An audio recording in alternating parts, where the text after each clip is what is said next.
தண்ணி நம்ம அடிக்கிறதுக்கு நம்ம யூஸ் பண்ணிக்கலாம். இதே இது வேரியேஷன் வாட்டர் ப்ளஸ் ஃபோம் நமக்கு வேணும் அப்படின்னா அதுக்கு தனியாக ஒரு பிரான்ச் பைப் நம்ம வச்சிருக்கோம்.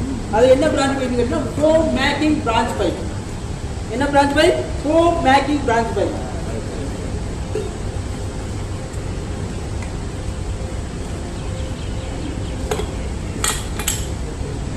இது வந்து ஃபோம் மேக்கிங் பிரான்ச் பைப். அப்போ வாட்டர் இருக்குது, நமக்கு ஃபோம் தான் தேவை. நமக்கு ஹை கெப்பாசிட்டி HST இருக்கு, FOH இருக்கு இல்லையா, இதெல்லாம் ஃபர்னஸ் ஆயில், டீசல் இதெல்லாம் நம்ம ஹை கெப்பாசிட்டியில் வச்சிருக்கிறோம்.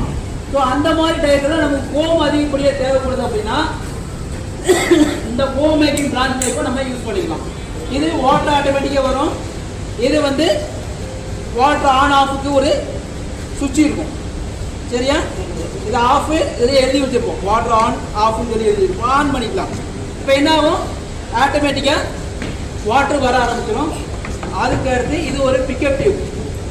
இந்த பிக்கப் டியூப் எதுக்குன்னா இந்த ஃபோம் சொல்யூஷனில் இருந்து ஃபோமை எடுக்கிறதுக்காக வேண்டி இந்த ஃபோம் சொல்யூஷனை வைக்கிறதுக்காக வச்சுக்கணும். சரியா? இப்போ என்ன செய்றீங்க? இதே சேம் அதே பொசிஷனில் பிடிச்சிக்கிறீங்க. இப்போ தண்ணி போயிட்டு இருக்கும்போது இதை சக்ஷன் பண்ணி இந்த இடத்துல மிங்கிள் ஆகி ஃபோமாக வெளியில் வரும். சரியா? இது வந்து ஃபோம் மேக்கிங் பிரான்ச் பைப். சரியா?